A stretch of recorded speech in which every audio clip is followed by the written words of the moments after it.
I was leaning against my freshly built privacy fence, sipping coffee and soaking in the morning quiet, when I heard Ita's throat clearing so sharp it could have cut glass. I knew trouble was coming. Sure enough, there was Linda Harper, standing at the edge of my lawn, arms crossed, her face twisted like I'd just spray-painted my house neon pink. "Mr. Carter," she said, her voice a tightrope walk between fake polite and outright fury. "What saw this color?" I glanced at my fence, a sleek charcoal blue I'd spent 3 sweaty weekends building and painting. "Blue," I said, shrugging. "Midnight mist, if you want the paint can's name." Linda's eyebrow twitched. She was in her 50s, with a blonde bob so perfect it looked like it was glued in place. She clutched a leather notebook like it held the secrets to world domination, not just neighborhood gossip. "Blue," she said, flipping open her notebook to a page with color swatches, "is not saw on the approved list for Willow Lane. We stick to sandstone, taupe, olive green, soft sage, or mocha." I raised an eyebrow. "Linda, with all due respect, there's no HOA here." I'd made sure of that when I bought this place 6 months ago, fresh off my divorce.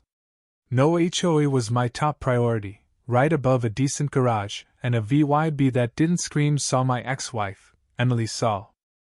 Her smile was all teeth. "No official saw HOA, perhaps, but we've had standards for 30 years.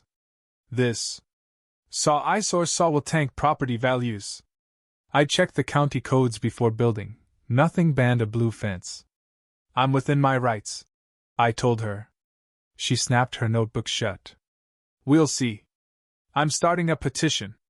The neighbors won't stand for this." She spun around, actually wearing heels, to stalk the neighborhood and marched back to her pristine colonial 2 doors down. "Have a great day," I called, just to see her shoulders tense. That night, nursing a beer on my porch, I stared at my fence. It wasn't just wood and paint. It was my therapy after Emily got the dream house and I got the 401k and a beat-up SUV. I'd picked this older Millfield neighborhood for its lack of rules, a place where I could breathe without someone measuring my grass. But as I sat there, my eyes landed on a box of old electronics in the corner of my garage. A programmable LED strip peeked out, a relic from my home automation days before work and the divorce ate my free time. A grin crept across my face. If Linda hated blue, she was about to lose her mind. The next morning, a letter arrived, all fancy letterhead from the Willow Lane Aesthetic Council. It demanded I repaint my fence in one of 8, historically appropriate, colors within 2 weeks or face community consequences. Signed by Linda Harper, chair, and 2 elderly neighbors, it was as official as a kid's lemonade stand. A quick search confirmed it had 0 legal weight. I was still chuckling when my doorbell rang. My neighbor, Tom Riley, stood there with a 6-pack. Tom, a frazzled dad of twins, handed me a beer. "Saw Linda in your yard?" "You're in for it," he said. Over beers, Tom spilled the dirt. Linda had a history terrorizing a guy over a basketball hoop, waging war on another neighbor's garden gnomes.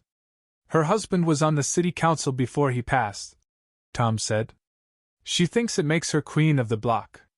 I showed him the letter. He whistled. "She's pulling out the big guns." I held up the LED strip. "Tom, what if I didn't just keep the blue? What if I made it extra saw?" His eyes widened. "You're gonna start a war?" I grinned. "Or a light show?"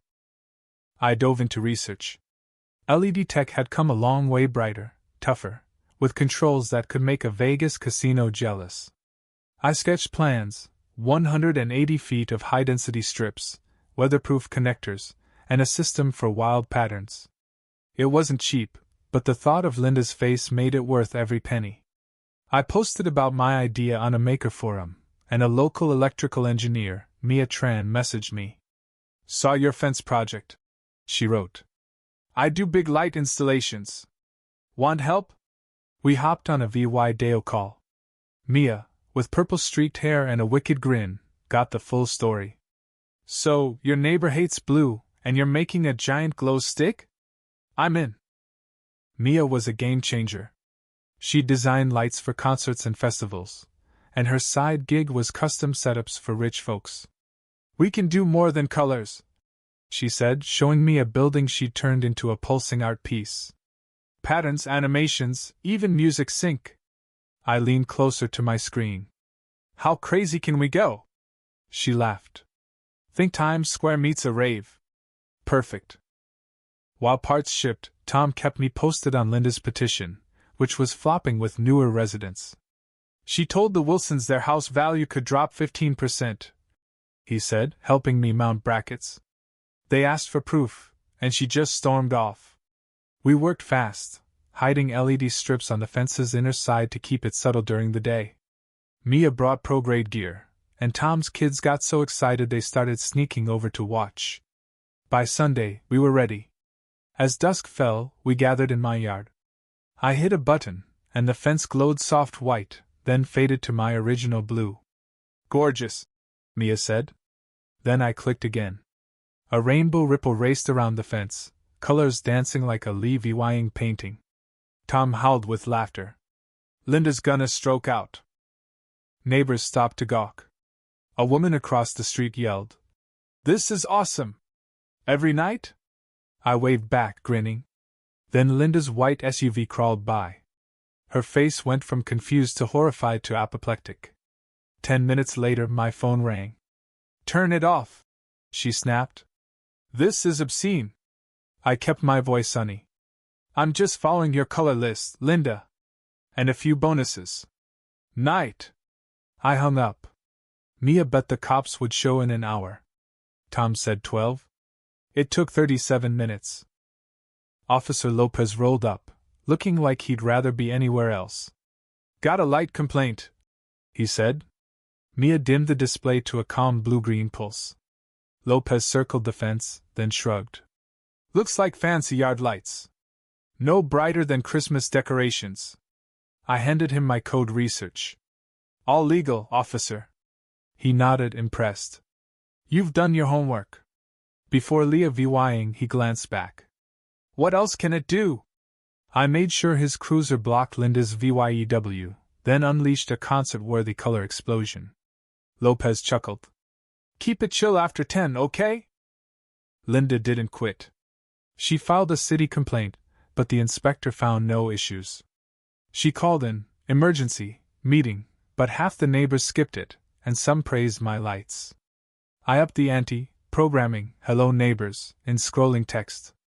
Kids started showing up nightly, requesting themes like purple for a birthday or silver for an anniversary. It was turning into something bigger than Revengia neighborhood party. Then Linda's nephew Ethan, a lanky 16-year-old, snuck over. "My aunt would flip, but your lights are dope," he said, showing me his DJ setup. We spent a night syncing lights to his beats, and the debut drew a crowd. Linda went nuclear, petitioning the city council for new light rules. Councilwoman Diane Perry agreed to sit. Meanwhile, my ex, Emily, showed up out of the blue. "This your midlife crisis?" she teased, eyeing the ocean wave display. "I'm 35. I shot back. Over coffee, she admitted she'd heard about my electric fence from a friend. "I thought you were losing it, but this is cool," she said. As an event planner, she saw potential. "This could be a business, corporate gigs, weddings." I hadn't thought that far, but her words stuck. The night of Perry's sit, Linda arrived with a binder thicker than a dictionary, flanked by 2 elderly allies. A crowd gathered: Tom's family, Mia, Ethan, hiding from his aunt, and Emily, who'd stayed to watch the drama. Linda launched into a speech about carnival-like lights ruining the neighborhood. I countered with permits, certifications, and neighbor testimonials. Perry watched my display, a tasteful showcase of soft gradients and intricate patterns. The crowd clapped. Even Perry looked wowed. "This is sophisticated," she said. "Ever thought about our arts festival?" Linda sputtered. "This is the problem. Are quiet streets a circus?" Perry asked for proof of her property value claims. Linda had none. Emily chimed in, noting how light displays boosted tourism elsewhere. Neighbors piled on. Tom's kids loved the themes, others had made new friends. Perry proposed a schedule to balance creativity and calm. I agreed instantly. Linda, cornered, mumbled, "It's a start." As the crowd dispersed, Linda stood alone, her binder a sad shield. I felt a twinge of pity. She'd lost the war. A week later, Linda knocked on my door. I braced for a fight, but she looked different. "Can we talk?" she asked. Inside, she took a deep breath. "I still think standards matter, but maybe they can change. My husband loved Tesh have geeked out over your lights." She slid a folder across my table. "Willow Lane Enhancement Guidelines. A thoughtful plan for creative features." I was floored. "This is solid, Linda." She admitted Emily's talk about commercial potential made her see the lights as a neighborhood asset, not a threat. She'd been fighting change, scared of losing her place in a shifting community. We hatched a plan, a Willow Lane Light Festival, with her organizing and me handling tech. Months later, my fence was a local legend. I launched Carter Creative Lighting, booking gigs for events. Ethan became my first hire, programming themes. Mia and I grew close, bonding over sci-fi and late-night coding. Linda's festival drew crowds, and she even helped update city codes to support innovative displays. Tom, watching it all, laughed. "You went from hermit to hero, all because you picked a fight with blue paint." A year after Linda's first complaint, I hosted a blowout to launch my consumer lighting kits. The fence, still proudly blue, dazzled with my best show yet. Linda, now my unlikely partner, bustled around, checking her tablet. 3 news outlets RSVP'd, she said, smirking. "Someone's gotta keep your chaos in check." As the crowd gasped at the synchronized lights, Mia squeezed my hand.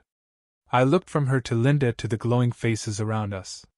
Sometimes, the best way to fight someone dimming your spark is to light up the whole damn neighborhood. And sometimes, a blue fence is just the start.